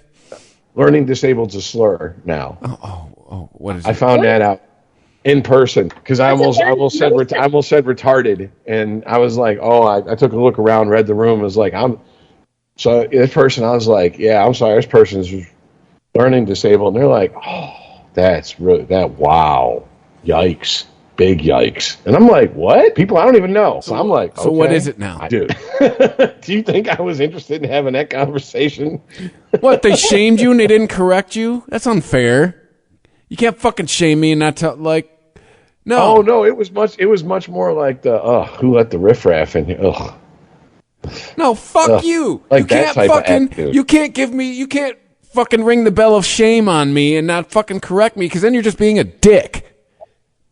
Yeah. But learning disabled is a diagnosis. LD is a diagnosis. I don't. So was hermaphrodite, but now it's intersex because hermaphrodite's a slur. The medical term for something that you don't know if it's male or female is not they, them, it's it. That's the proper term. Really? It doesn't matter. Because it was derogatory when we were like young adults and older teenagers. Because people said it was. I'm going to throw my laptop. Hey, these are your people. No, they are not. Making the rules. That is dumb. We can't keep changing the definition of shit. Well, this is, how anyone who's shocked by this, I have to ask, where did you think my truth? I'm living my truth. Where did you think that was going to end up? It was a joke. Oh God, no! Like I don't know how anyone thought that was a joke. Just because looking back, Chris, I really think I hate to say it, but I think you got to almost have had like a falling out with a religious sect of family or something like that, because you see it. But you see it coming from the other side instead of the political conservative side. Now it's coming from the progressive liberal side. Do you see what I'm saying? I think that's why you were like, oh, this is a joke. And Chris and I were like, yeah, not really. Well, no, yeah. This shit can get out of hand real quick. No, we've said it we've been saying it for years. It's religion from the other side. It's just using self-righteousness instead of, the fear-based doctrine, right? Religion uses fear with shaming thrown in. Progressives use a lot of shaming tactics. Mm-hmm. A lot of shaming tactics. That's how come. That's why a lot of communist type governments and ideals can take shape in a lot of Asian countries easier than they would in countries who have a European or Western mindset, because those cultures are just inherently they're inherently based on we keep each other in line via a system of shame. Mm-hmm. That's a lot more accepted. I'm sure it changes to various degrees, but oh yeah, shame on your family and all that stuff. Oh yeah, you've brought shame on us. Yeah, all those tropes. But I mean, like, yeah, it's like, you know, you say that, and someone who is, if I'm talking to someone in good faith, and this is why I think, Jess, you can't really get anywhere with people about things these days. What I just said, I said in good faith. Someone would attack me and go, that's racist. So you're just going to say, that, so if a Japanese guy doesn't meet his numbers at work, he whips out his katana and just seppukus himself because that's what you saw on TV, Mr. White Man? And it's like, okay, we're done. Conversation over. And ultimately, the more I look in, like I look at these people and I look at them from outside of the bubble where I'm not like being yelled at by them, I'm just like, I think this is kind of the point, is to shut down conversation. And they can't do it with facts because they've left those behind. So now they're just doing it with keep screaming until they give up. Like and a 3-year-old does. Yes. That's exactly what a lot of this is. I mean, this Pride March, where, first of all, let's pull up the article. Pull up the article on your end, Chris. Because the video for the Pride March where they're like, you know, we're here, we're coming for your children, all that shit. I think there's a short video of it in that. Stand by. In that link. Oh boy, Facebook on a desktop is always a high wire act for me. Yeah, it's the first Twitter link. NYC drag marchers chant, we're here, we're queer, we're coming for your children. It's a Twitter link, so you can play it real quick. No, I do not want to sign up for your newsletter. All right. Is this with Tim Pool? Is that what you want me to play? Whatever it is. Timcast News, NYC drag marches chant, we're here, we're queer, we're coming for your children. Yeah.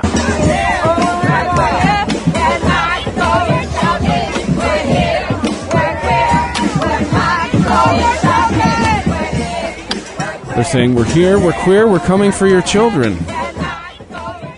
Mm-hmm. That's interesting, because haven't we been told the opposite? Well, and they did that thing at the beginning of the pandemic. I don't know if y'all remember that, the San Francisco choir, where they sang about that they're coming for your children, and it got a lot of backlash. The gay agenda song, whatever. Yeah. Yeah. And they act like, no, that was just a select group. That was coming out of California, and it was it was satire, it was excuse. That's not at all how anyone actually talks or thinks. And then here it is. Well, first of all, the reason I wanted to play it is because I want the audience to hear it. Now we've all heard it. Okay, let's just be completely fucking honest. That ain't the whole fucking crowd chanting that. That sounds like one or two people started that chant when they were chanting it. And then there's people at the end who tried to change it and be like, we're not going shopping, or we're here, we're queer, we're going shopping, or whatever the fuck, something about shopping, trying to like chant over them. And I'm just going, a 21-second clip tells you everything you need to know right there. Mm-hmm. The people, the instigators, the little shit starters who got to fucking stir the fucking pot, start this shit. People join in thinking it's cute and it's funny. And then a few people are like, oh, it's going to make us look like shit. Hey, man, fucking try to throw like it's call an audible and try to change this up. Instead of someone just turn around going, you fucking idiot, why are you chanting that at a goddamn pride parade? Because say what you want about, I don't know, like right-wing fucking parades. I'm sure if someone started chanting something about like fucking children or coming for children in some sort of creepy way, people beat the shit out of them right there on the spot. Mm-hmm. It's time to take my racism litmus test and apply it to something else, right? What is it? If you can't do it the other way, then it's racist. Well, same thing. If we couldn't do this shouting straight shit, what makes you think it's okay doing it shouting your shit? Well, we're joking.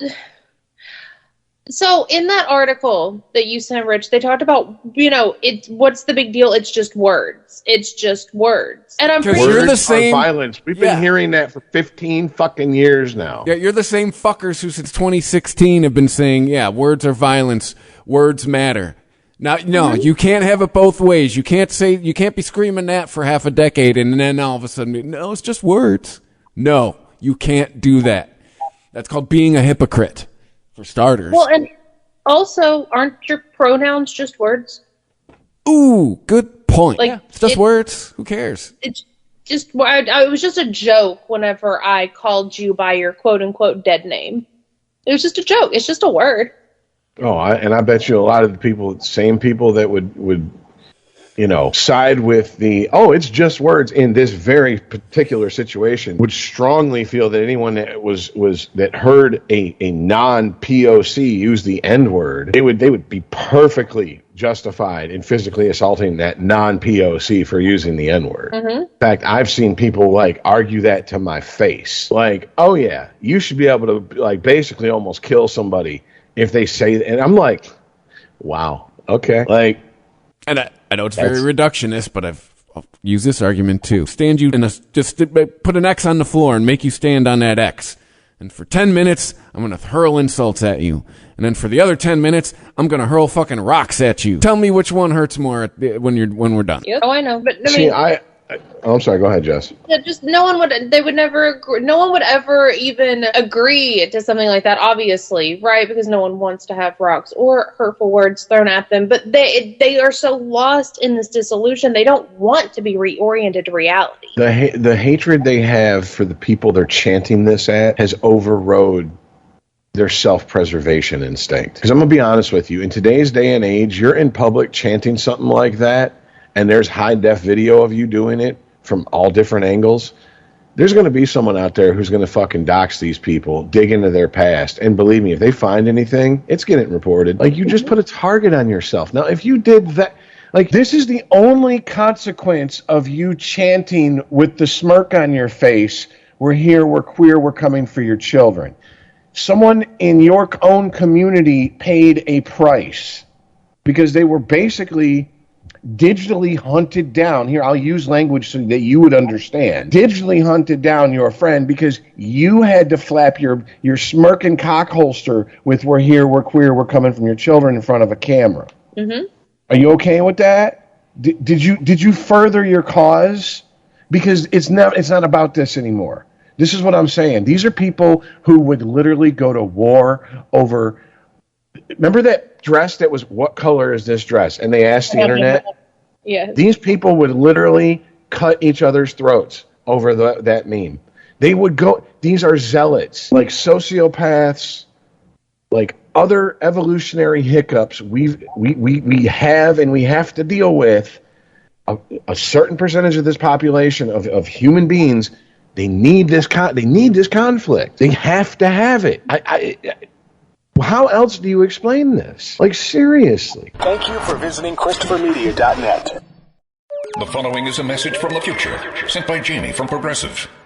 Back in 2023, you could get help from Progressive online, through our mobile app, or over the phone. But here, in the future, you'll be able to chat with us from space. Maybe you're asking, why are you spending time on insurance in space? Shouldn't you be sculpting something out of moon rocks, or jumping around with no gravity? Insurance seems more like a back on Earth kind of thing, right? Actually, in the future, space is no big deal. Errands are totally appropriate. That was a message from the future. Get the help you need today with Progressive. Progressive Casualty Insurance Company, affiliates, and other insurers. A toast to our new college grad who fills us with so much joy, almost as much as when we're in our RV. Oh, the world is your oyster, kiddo, and ours too. Now that we're covered with Progressive, Dad and I can hop in our RV anytime we want. Might even splurge on a retractable awning. Ooh, look out. Sorry, what was I talking about? Protect your loved one with an RV policy from Progressive. Take as little as 4 minutes to see what you could save at Progressive.com. Progressive Casualty Insurance Company and affiliates. Thank you for visiting ChristopherMedia.net.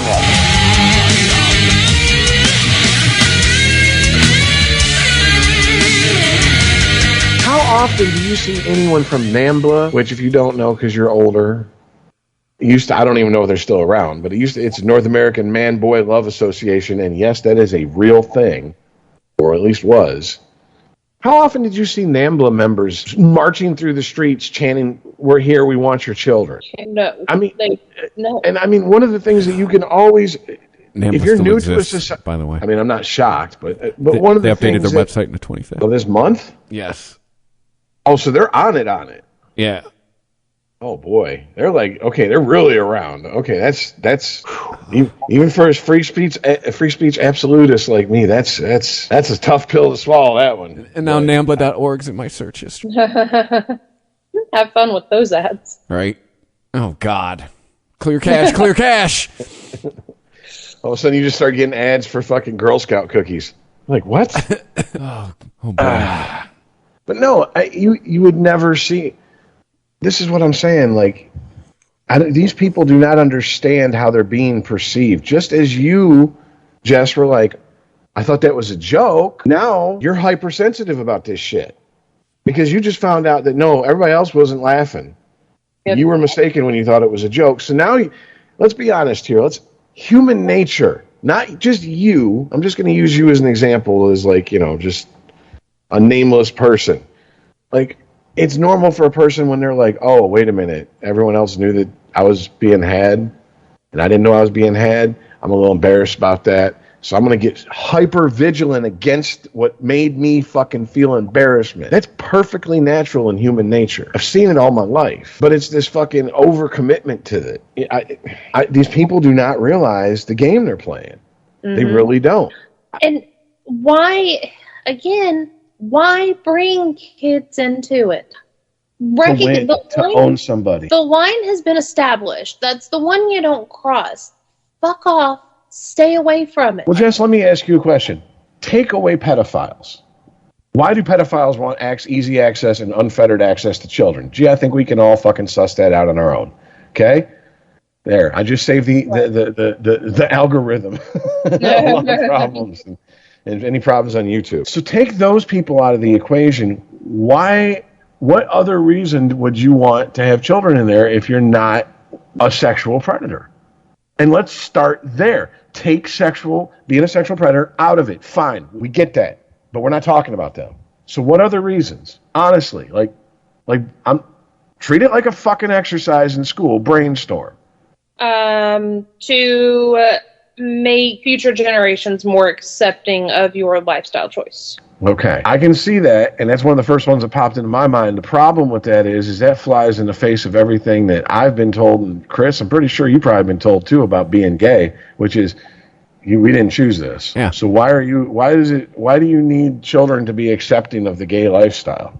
Well, so that gay people will not be made fun of the gay people's kids won't be made fun of. They'll be okay. Tell them about their sexuality in middle school like everybody else. Okay, we don't go up to healthy kids who make fun of crippled kids and break their fucking legs and be like, now who's laughing now, Stumpy, to teach them a lesson. So why do we need to you may be gay? Have you ever thought that you're a girl? To 5, 6, 7, 8, 9. Shit, I'd even throw 10, 11-year-olds in there. Like I said, like Chris just said, middle school. It's what we agreed upon for how many decades now? Now all of a sudden it's a problem? And by the way, it's not the Christian conservatives bitching about the fucking age now. It's the antithesis of them. Mm-hmm. I mean, pretty much straight maturation programs. They go, hey, here's why you're having those feelings now. Hey, here's why new hair is showing up. Hey, here's why. I'm sure they could do the same thing with the gay kids. Like, at this point, we all know that they'll be like, all right, here's the gay maturation, here's the straight maturation. Hey, gay kids, here's what's going on. Same thing. Here's why you're feeling what you're feeling. Here's why there's hair in new places. Maybe we'll skip the baby making part for you. I don't know, right? Or maybe you get into other shit. But, why are I don't even have kids. This is drive-by parenting. Why are we so dead set on teaching kids about sexuality in fucking elementary school? We don't do it with straight kids. I don't understand it. I don't know. Because straight is heteronormative and blah, blah, blah, word salad, bunch of bullshit from a bunch of people. Boners show up at the same time for gay kids as they do for straight kids. Fucking, you can explain them at the same time. Well, there's one thing, as far as I know, hasn't really changed in developmental psychology and the study of early childhood development, which is if you have a 4 or 5-year-old showing sexual, like openly showing sexual tendencies or aggression, something happened to that child to make that child that way, right? So, I mean, that's from their own book, their own Bible, the DSM-5. That's from their fucking Bible. So, do you really want fucking 5-year-olds watching grown-ass men clap their ass cheeks fucking 3 feet away from them in a thong? Yes, because acceptance. That's what you'll get. Well, I don't want to see that. Why do my kids need to see it? Well, now you're getting into, that's if maybe your children want to see it. Just because you don't want to see it doesn't mean they don't want to see it, which is a nonsensical argument and discussion to have. But that's where these type of people would take that shit. But why? Once again, making it impossible to actually have a conversation. Fine. Like, and why do you need to be in front of children with your ass cheeks hanging out? Tell me. Fine. Did settle field trips to the titty bar. That's how we solve this. That's what I'm saying. Like, why can't then if your 10-year-old boy wants to go see some boobies, that you can't take him to the strip club? Middle school would have been way much better if we went to the titty bar instead of the skating rink. And now you know why the pedophiles are throwing their hat in the ring with the people who are like, yeah, I'm gonna fucking, we're here, we're queer, we're coming for your children, we're gonna rub it in the breeders' faces and blah blah blah blah blah blah blah. Because if the breeders just go, okay, well fuck it, you want access to the gay kids at that age? Cool. We want access to the straight kids at that age, and pedophiles of all colors and stripes are happy. It doesn't make any sense because I don't see where we're going with this. 10 years ago, you couldn't have a conversation about if a girl starts her period. That's basically nature's way of saying it's time to start fucking and breeding. Because, well, no, that goes against our laws. Oh, you mean the things that you've been saying are social constructs for the last decade? Mm-hmm. And now all of a sudden we need 5-year-olds to understand what drag queens are, because you can't look at a drag queen and like the over the top bombastic ridiculousness, absurdity of drag queens. And if a child goes, because if it just looks like a woman, the child's probably not going to notice. But if it looks like a drag queen, mommy, why is that man or woman dressed like that? Oh, honey, that's a drag queen. What's a drag queen? That's a man who dresses up as a woman in like a costume. It's kind of like Halloween, kind of. I'm telling you, I've been around children for the most part. If you don't make a big deal about it and you don't fucking like give them any reason to keep asking questions, they'll just go, oh, that's boring, and wander off and find something else to do. Yeah, until like 10, you can just bullshit a kid for like no joke. Until my dad was 40, I thought he was 24 because he told me he was 24. And they had his 40th birthday party. I was like, hey. My grandmother, she stayed 55, well after she should have been like 60. And she stayed that way because she told me. So yes. Yeah, kids are dopes till like 10 years old, till they can actually start coming online and go, wait a minute. Yep.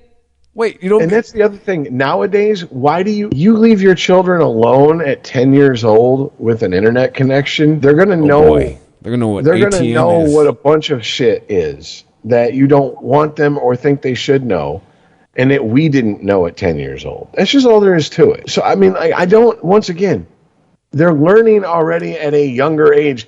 And, I mean, I guess that could be an argument like, well, they're going to see it online, so we might as well teach them about what they're seeing. Okay, then do that at home. That's what parents are there for. Mm-hmm. It's not the fucking public school's job to teach, because you cocksuckers ain't just going to teach, well, you're going to see some weird things online and blah, blah, blah, blah, blah. It's going to be political fucking agenda shoved in with that, this and that. Oh, which, by the way, I didn't share this in the chat just because we can't. I mean, they're videos that we'd have to play to get the context of.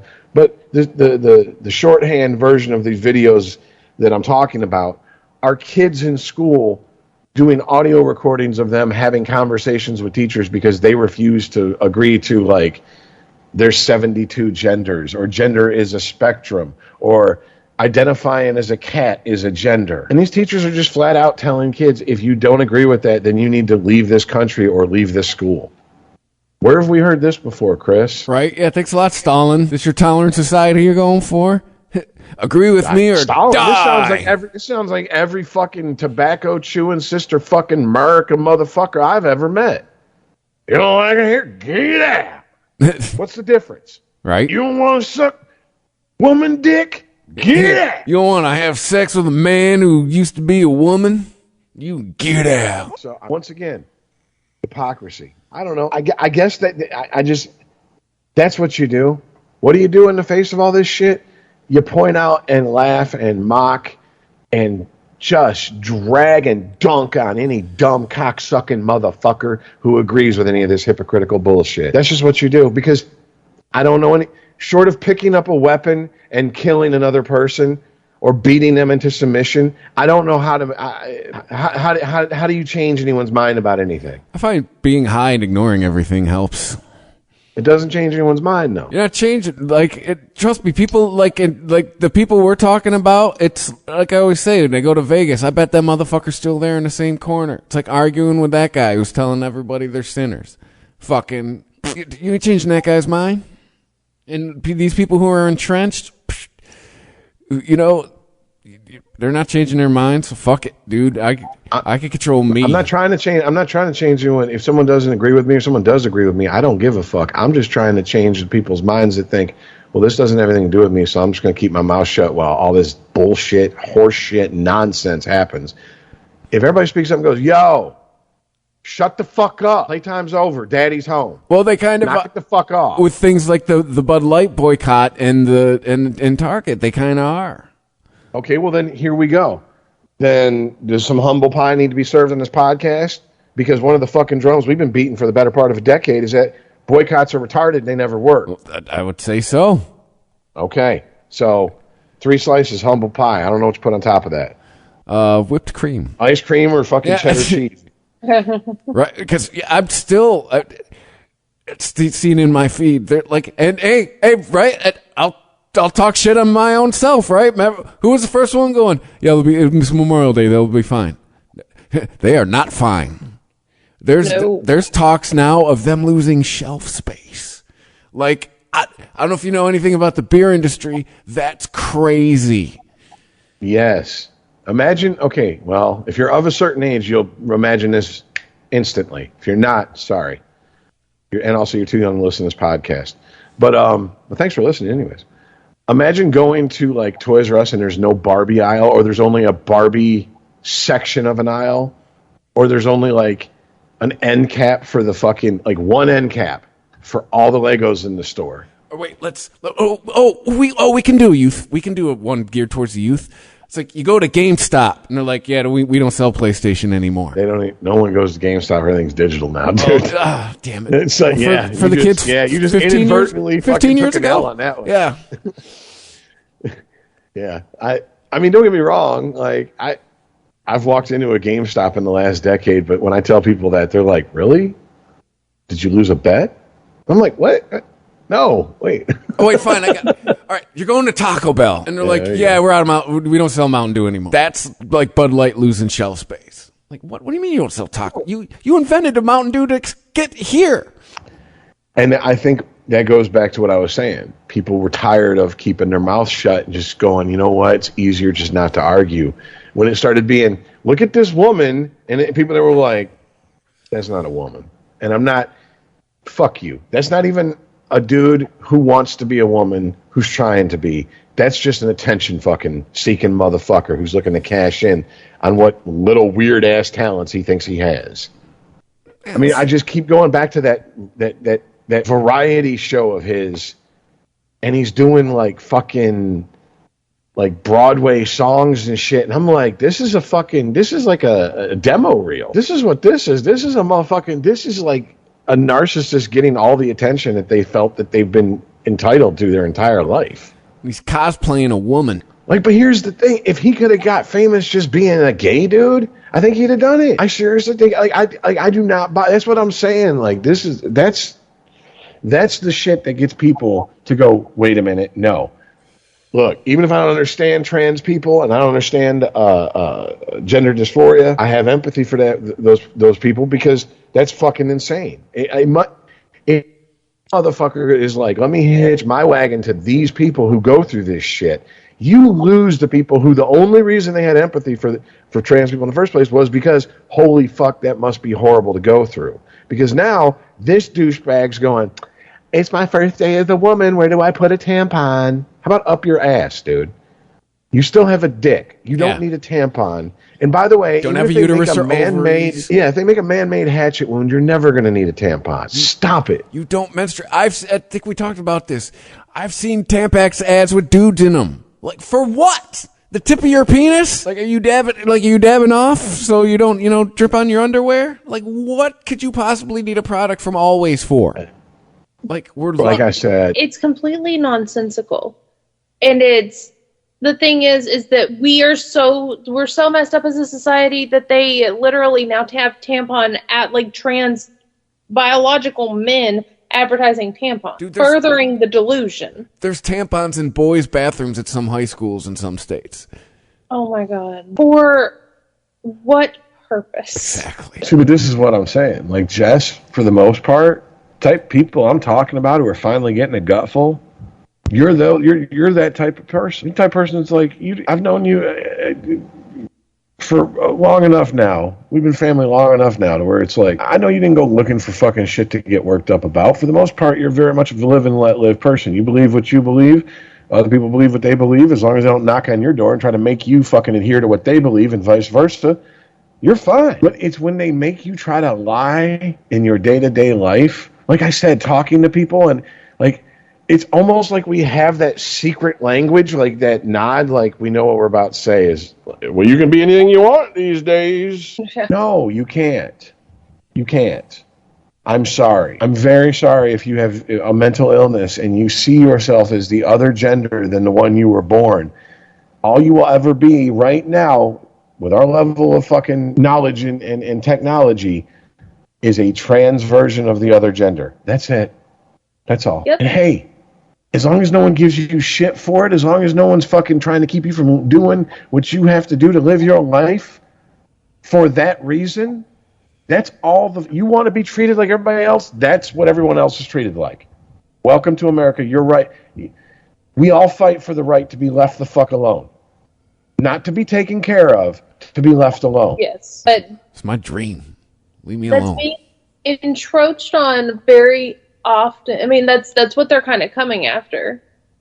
That's why I feel like it's getting so polarized now, I guess, is because it's not good enough to just say, okay, you do you and I'll be over here. Like, no, I have to be praising you as you are going through your transition surgery and shaking your fake boobs for the 5-year-olds at the parade. Yeah, I have to celebrate you.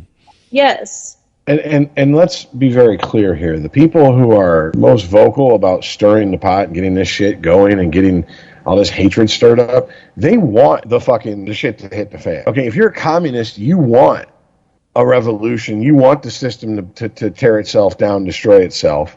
And if you're far right, you want a chance to go after those fucking commies and kill them. So you have two people who have vested interest in making conflict, real conflict, not online arguing, real conflict of some sort happen. Why are we listening to them and letting them dictate the tone and nature of the conversation? Normies have to stand up and go, we're done. We played along enough, guys. We're done. Put your toys away. And those normies are people like you, Jess. People like you, Chris. I don't have enough money to make any difference in any of this. The only thing I can do is fucking voice how I feel about something and hope it hits a fucking ear willing to listen. That's it. But obviously, we've learned something. The army of ants can take down the fucking elephant, apparently. Or at least fuck the elephant up. Because if Target and Anheuser-Busch are wavering, wow, dude. Wow. Yeah. I mean, Bud Light's put out like so many, like, just trying to be so many, oh, never mind, like, so just so many, like, pro-America ads, like they got this one, like, summertime ad out now where, oh, the white people are dumb in it. So, but, yeah, it's interesting seeing their backpedal. And now, allegedly, those executives that were on leave have been fired. Like, duh. Like, yes. You don't make a move that loses 30%. Sales go down 30% and keep your job in any business. Yeah. Anyways, well, no, go ahead. I just one last thought on the whole boycott thing. Once again, it was definitely one of those people, like, if it makes you feel better, like I sound like Sheryl Crow. If it makes you feel happy, whatever the fuck. If it's just going to help you get through the day, understand you're not doing anything. Well, I was wrong about that. Well, the Bud Light one wasn't even organized, right? Just started with Kid Rock shooting fucking a 12-pack of Bud Light, and that was it. That, and just online people, like, fucking, like, store owners throwing out their stock or whatever the fuck, and people pouring out their shit online and filming it. And to be honest with you, the first week or two, it was just fodder for memes and the typical, motherfucker, you already gave them your money. They don't care. Drink it or pour it out. You've already paid for it. They don't give a fuck. which was fair. And in most times when we've seen shit like this happen, Chris, what happens? A couple weeks go in, people are buying the same old shit that they were like, you know, the Nike boycotts, all that bullshit. Last time I checked, Keurig and Nike are doing all right. Yeah, this didn't happen this time. There is a limit. You can only push people so far. You can only try to force people to go along with what you tell them they have to. Why? Because it's not illegal yet. This is all out of, do you want to be rude? Do you want to be intolerant? Do you want to be labeled as such? Here's the scary part, folks, because I'm always here to end the show on the fucking bright note. Now that the intimidation factor isn't working like it used to, they will ramp it up. This will be a situation where it turns into the beatings will commence until morale improves. Just understand that. The beatings will now begin. But, I mean, like, enjoy your victory, do your celebration, get your shit back together, because this is just the fucking beginning. You want it? This is the culture war, folks. Corporate America just learned that they are a casualty in the culture war instead of trying to direct it. That's what they get for trying to basically capture and control lightning in a bottle. You play with that shit long. You play with fire long enough, you get burned. I was thinking for making a 30-year-old a VP. That's another conversation. I'm surprised they bailed as quick as they did, because you still have Kathleen Kennedy, you still have Kevin Feige at the heads of their respective Lucasfilm and Marvel over at Disney, and Lucasfilm and Marvel's fucking value as intellectual properties are plummeting like the fucking like they're going to go visit the Titanic. That's what they're fucking plummeting like. Seriously. Yeah, but I guess think about it. Disney just closed a $5 billion fucking theme park they opened less than 2 years ago. That's Star Wars theme. That's insane. You couldn't keep it open 2 years? Damn. I mean, yeah, every time you tell me that, I'm like, God damn, really? Did it just suck? Or no, 2 years? Well, no, they opened it and it's in Florida, so you can't blame COVID. Mm-hmm. No, they opened it after COVID. It's, like I said, Disney hubris. We're going to base it around the sequels, the Disney Star Wars movies. No one cares about that shit. People aren't going to pay $5,000-$6,000 a night to see someone dressed up as a bad version of Rey. Yeah, listen, I better be in the fucking cantina. The band better be playing. I need to see Jabba, a fucking... It's the one time I better see a fucking Ewok, all right? I need to see the Millennium Falcon. Need to see Han Solo. Like, what are we doing? Yes. So but they won't. No, of course not. It's because Star Wars fans are toxic man babies. That's why. Okay. Never people who have what got you there, man.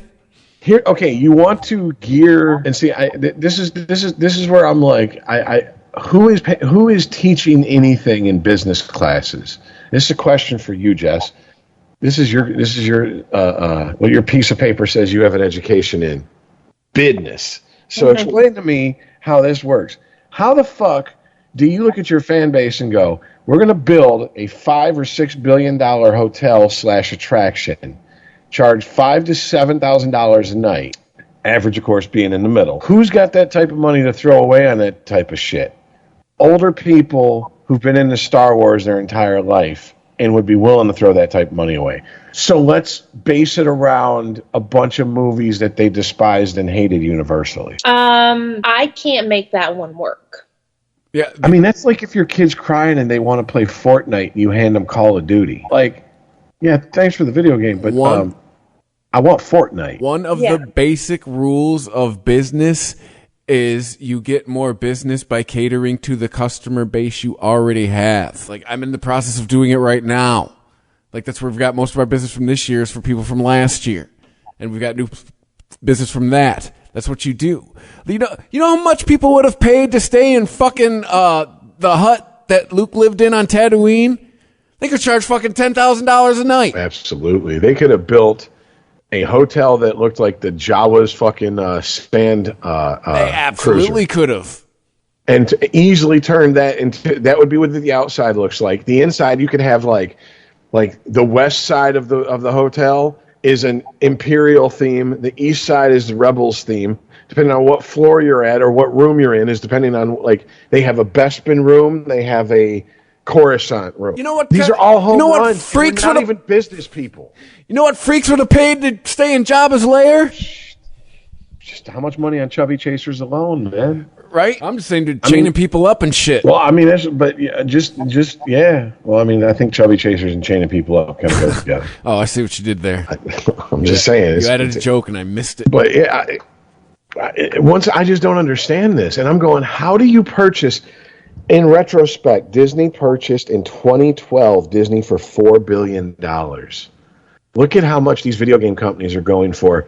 Less than a decade later, look how much they were going for. That is a fucking steal, and they're pissing it away. Disney has not made a profit on Star Wars in over a decade. That is Lucas insane. printed money with it for a fucking decade. The first decade. Okay, fuck the first decade. Fuck 77 to 87.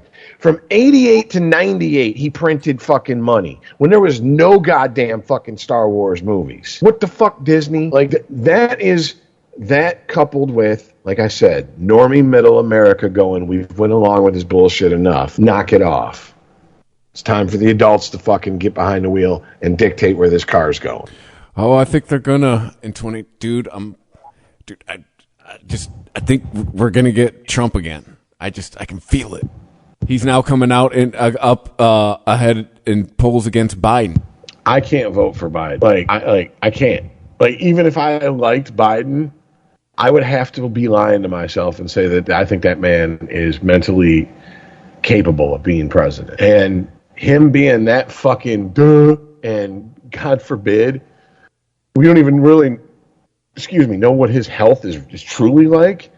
President Kamala? Oh, shit.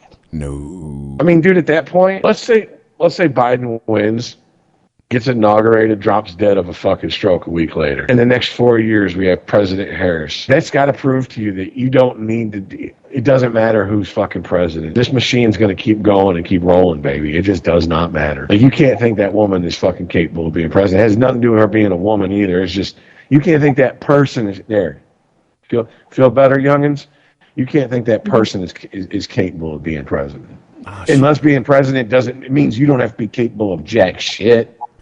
Which I think, let's be honest, starting to see. Yeah, it's really the committee's running it, right? DNC outside of what's the RNC want? Outside of executive orders that are only as good for as long as that president sits the throne. Yes, I know what I said, and I meant it. What the fuck does it matter? I mean, dude, that's like some that's some like Dark Ages feudal shit. Like, the king dies, the king has died, all hail the king type shit. The old king dies, and the new king goes, okay, all the laws you were living under, those are completely rescinded. Why? Because I'm the new king and I say so. That's really the only power the president has, really. How much has anything really changed under any president in our lifetime due to what a president's done? Right. It's usually the legislature and such. Exactly. Supreme Court. I mean, I guess you could lay Obamacare at the feet of Barack, and he'd happily take that he'd go, yeah, I'll take that. Oh, Obama's whose ancestors owned slaves? Did you see Reuters did a story? And it said there's 100 current politicians and people who hold office that have direct descendants to people who owned slaves. Obama was one of them. Said, get this. Of all the living presidents, there's only one whose descendants didn't own slaves. Give you one guess.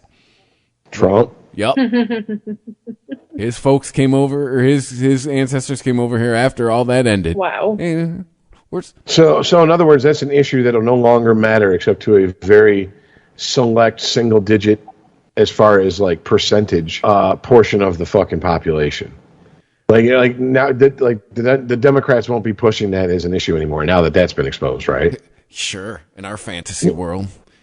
Well, dude, if they can if the Republicans can that easily drum out one of their fucking saints, Saint Obama, and drag him in public and be like, his ancestors owned slaves. By the way, if you haven't noticed, he's the first black president. Did you know that? Yeah, on his mom's side. I mean, but do you see what I'm saying? Like, what Democrat's going to be like? Yeah, that's a fucking strategy I want to pull out of my ass and sling at Republicans. they'd have to be fucking suicidal. And it came from Reuters, so not exactly from Newsmax. Yeah, this isn't from fucking The Blaze or whatever the fuck. But I once again, I'm like, I'm far enough. How about this? I go back far enough. Everybody's family has people that have done horrible shit in it. Shit that would turn even the most staunch anti-death penalty person into kill that motherfucker right now. I got the rope, let's hang him. So, and what the fuck does that have to do with what that person's done in their lifetime? Yeah. That was also the impulse I had when I read, like, okay, so? Like, and see here, and that's how I know I felt growing up. Most of my friends felt, at least that's what they verbalized, unless everyone was lying. Like, so some dead people did some fucked up shit. And we're here right now. What's going on right now? I mean, you know, it used to be, there was a song by Eric B. and Rakim called The Ghetto. And in the chorus, it went, it ain't where you're from, it's where you're at. Now it seems like, no. The only thing that defines you is your trauma. Tell us about your trauma. Because that alone is what defines you. Oh, and traits that you had no choice in, like, you know, what color your eyes are, hair, skin is, you know, shit like that. But yeah, your trauma. That's what. My trauma is having to talk to people like you. I mean, I just go back to Sam Kinison, 86. Louder, I think, was it Louder in Hell or Have You Seen Me Lately? His first or second comedy album. And he was talking about psychiatry getting out of control. And he goes, and I know it's out of control because there's dog psychiatrists. It's like, I want in on some of that money. $600 an hour to talk to a dog. Yeah. Oh, Sparky's been feeling down? Bring him in here. Yeah, okay. And then he just like, and I just kicked the shit out the fucking thing 15 minutes. Yeah. Sparky had a real good session. Opened up. Yeah, I think he's going to listen to you perfectly fine. That'll be $7,000. Thank you very much. Yes, have a good day. Yeah, I think I remember seeing that, yeah. You're a dog. Shit in the yard. Oh, stand-up comedy was a little bit darker in the 80s. That's great. Oh, God. Well, I'm glad that we had an episode that was so chock full of topics that sucked Jess in. I contributed. I had contribute. No, I know, but sometimes it's varying levels. Just just trying to, like, you know, like, honestly, that like just for final thoughts on that whole video and the March thing. Like, all I ask is that if you watch that video, if you listen to that video, be honest with yourself. That is not thousands of people chanting. That's not even hundreds of people chanting. That's not even dozens of people chanting that, okay? It's like when they tried to hype up the numbers for the Charlottesville shit, and then one of the fucking videos, like the mini video documentaries that were released about, you know, how the authorities allowed the white supremacists to gather at Charlottesville, and there was thousands upon thousands of them. Every Air Leo photo was like 150 people tops. And easily a third of the people standing around were people either protesting the white supremacists or taking pictures, and they were in the media. Yeah. So, you know, like a hundo were actually there. I'm just saying, like, be honest with yourself when you listen to it. Understand what you're seeing. There's a handful of people in that crowd who maybe honestly want to do some sick shit to children. Rest of them think they're being cute, and they don't understand the repercussions of their fucking actions, because honestly, in my experience, people who think they're cute and pull shit like that have never really had to face the repercussions of their actions. Yeah, there's a lot of people who've never gotten punched. That, you know, I'm not all about kids getting bullied, but it might have done some good things. It absolutely did. It definitely taught people by hook or by crook about boundaries, something we are sorely lacking across the board in our fucking present society. Case in point, someone taking me to task that I don't know in public for using the word or the term learning disabled. Who the fuck do you think you are? And it was a bitch, which, I mean, just that bitches always think they're protected because they're bitches. They're women. They're like, well, I'm protected. And it's like, yeah, you're protected because I ain't got a doing time type disposition. Let me have one really bad doctor's trip and see what you get away with saying to me, bitch. Okay? I'll knock them government-issued teeth right down your fucking throat, cunt. But, you know, that's another day. But, yeah. I mean, just, that's what bullying really fucking, that and, hey, shut your fucking mouth sometimes. Yes, not everyone has to sit and listen to everyone else's truth. Yeah. Social media has lied to you. We don't need to know every fucking thought in your head at all times. Sometimes you need to keep that shit in there. as we do a podcast. Right? I'm just saying, we've done it long enough and for few enough people to where if it's not we haven't gotten across this as a labor of love, then you're just fucking retarded. I'm not even going to waste my fucking slur on learning disabled. I'm going to go full R word, hard R word, capital R word, retarded. There. I don't know how do you emphasize Old an R at school, the beginning of it? 1980s, Eminem, retarded. Oh, God. All right, let's wrap this up. All right. Well, this is, the drill by now. On the social media at Gen Exhausted Pod, that's how you find the show. Share it with people. Help spread the word. And if you want to help us out with some commerce, like Dawn. Every time I think Dawn's fell off, I get a notification that Dawn's donation has come through. So you want to be like Dawn. Dawn's but still around after 9 years. Thank you. Like Dawn is, has, and always has been the super fan for Christopher Media. You know. I'm screaming real revenge again. I've been wrong for far too long. Being kept in this so frustrated. I move mountains with less. When I channel my hate to productive, I don't find it hard to impress. Bones in traction, hands bleed to hold on energy. Bold at disasters, my ears can't hear what you say to me. Hold your mouth for the war, use it for what it's for. Speak the truth about me.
Thank you for visiting ChristopherMedia.net.